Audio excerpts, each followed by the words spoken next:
You know, Amazon is a very popular company. People like the convenience, the choice. The prices are pretty moderate, and they're afraid that you're going to tamper with something that's good, that they like.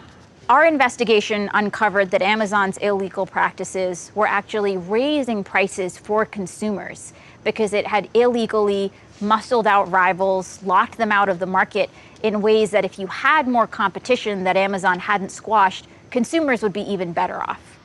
Amazon denies doing anything illegal and says if Khan wins, prices will go up.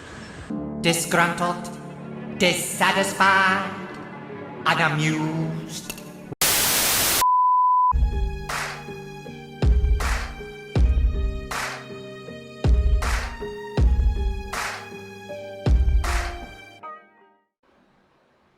Well, on the heels of the Google antitrust lawsuit that's going on right now, which we could see a breakup similar to what happened to Mobile back in the day of Google itself. Google will have to sell off pieces of itself to become independent companies. Probably YouTube will end up that way. But on the heels of that, another company that needs to be broken up. You know, I don't have a problem with the company itself, but it's what they've been doing lately, how they've been doing it. See, the thing about it is that if you have a company that you started out selling items on there, and then you start to expand, and then you try to take a foothold on the industry itself, both online and in brick and mortar, then we got a problem here. And the company I'm talking about is Amazon. Yeah, that's right. The FTC has been given the green light to go after Amazon finally. I'm going to read this from Cord Cutter News. A federal judge has ruled that the Federal Trade Commission can proceed with its antitrust lawsuit against Amazon, dealing a blow to the e-commerce giant's attempt to dismiss the case. The lawsuit, filed in 2023, alleges that Amazon illegally maintained a monopoly by stifling competition and harming both seller and consumer. Judge John Chung denied Amazon's motion to dismiss several key claims based on federal antitrust laws, including the FTC Act and the Sherman Act. The FTC accuses Amazon of using its dominance to push sellers who offer lower prices elsewhere and forcing them to use Amazon fulfillment services to gain prominent placement on their site. While this ruling allows the FTC to proceed with its case, it doesn't necessarily indicate on how the judge will ultimately rule on the merits of the claim.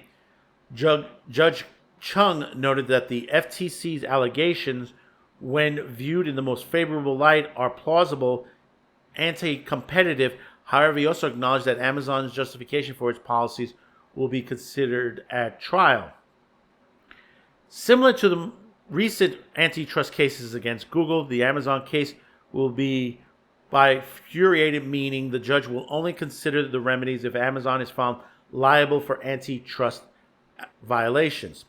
This legal battle is significant because it could have far-reaching implications for Amazon business practices and the e-commerce landscape as a whole.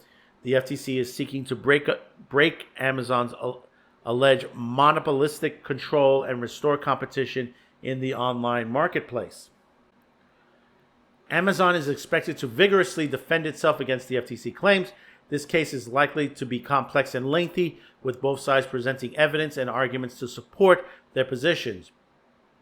With that said, likely means that this will be a long and drawn-out court case. You can see how long the Google one lasted. The outcome of this lawsuit could significantly impact on how Amazon operates and its relationship with sellers and consumers. And that's only a part of it. You have to remember the point, and this is where the FTC is probably going to come back on this, is that the competition, they're killing the competition. And the thing about it is, if they want to sell stuff online, you've got to follow the rules. But you also got to remember what else Amazon does. Amazon manufactures their own product, I guess, through third-party situations. And that is advertised on there, and that's part of the FTC situation.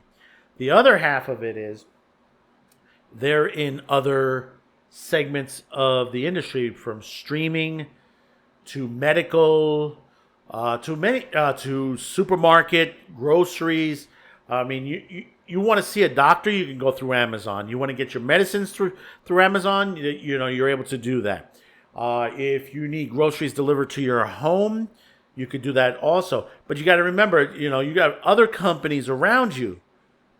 You got Instacart and Uber and Grubhub and many other companies that are out there that, they have situations where they lose the business out versus Amazon. And yet, let's not forget how they treat their employees on their working pattern, that it's hard for them to go to the bathroom or take a break, that everything is done by, the quotas by exact timing. Yes, things should be rushed out, obviously, on there, but we're all human beings. We're not robots. They have robots in their warehouses that you work around. Remember that. Amazon is too big for its britches at this point. It is. It truly is. They own a lot now. And that is the major problem. Now, we got a situation coming out about 7-Eleven and the owner of Circle K, that Circle K is offering a deal for 7-Eleven. That's going to make it a monopoly. I can't see the FTC and the SEC regulators approving that sale here in the U.S. Remember, this is in Japan, this is in the U.K., in Canada, in the U.S. Many different countries' regulators are not going to approve this. You're taking one of the largest retail outlets, fast food, coffee, and stuff like that, and gas pump, and you're adding it to another one that's much smaller. That's the one that's buying it out. That increases the size of the company. And you say, well, they'll be a lot stronger. No. The Canadian firm owns a couple of the companies. 7-Eleven owns 7-Eleven and Safeway. So you're creating a big monopoly to that situation. You're not allowing competition. See, once you have competition, you'll get good prices, obviously, to the consumers. The workers will have very good wages because basically it will draw in people to certain places. This is how it works. This is how it works here in this country and many other places. When you have competition between companies and it's not localized to one firm, then everything works out good. But when everything is run by one or two companies, that's not good. That's not good competition. That's a destructive nature.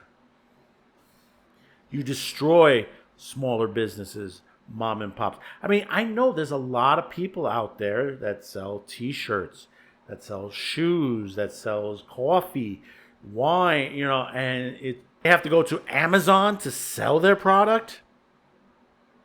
That's hard. They could make their own website, advertise. They could, go on YouTube and stuff like that and advertise it themselves. And it works.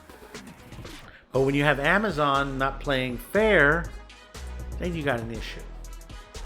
So let me know in the comments below your thoughts about this. Are we going the way of Google as well? Are we going to see Google and Amazon broken up just like Ma Bell? Look up Ma Bell. We used to have just one company handling our phone service.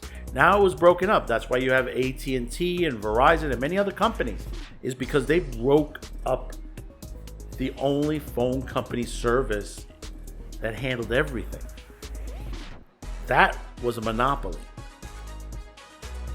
So comment, like, share this video, and hey, that button down there that says subscribe, hit that right now. We really do appreciate it because I know there are thousands of videos you could have clicked on, but you clicked on ours, and we really appreciate that. So thank you again. We'll see you on the next video. Bye-bye now.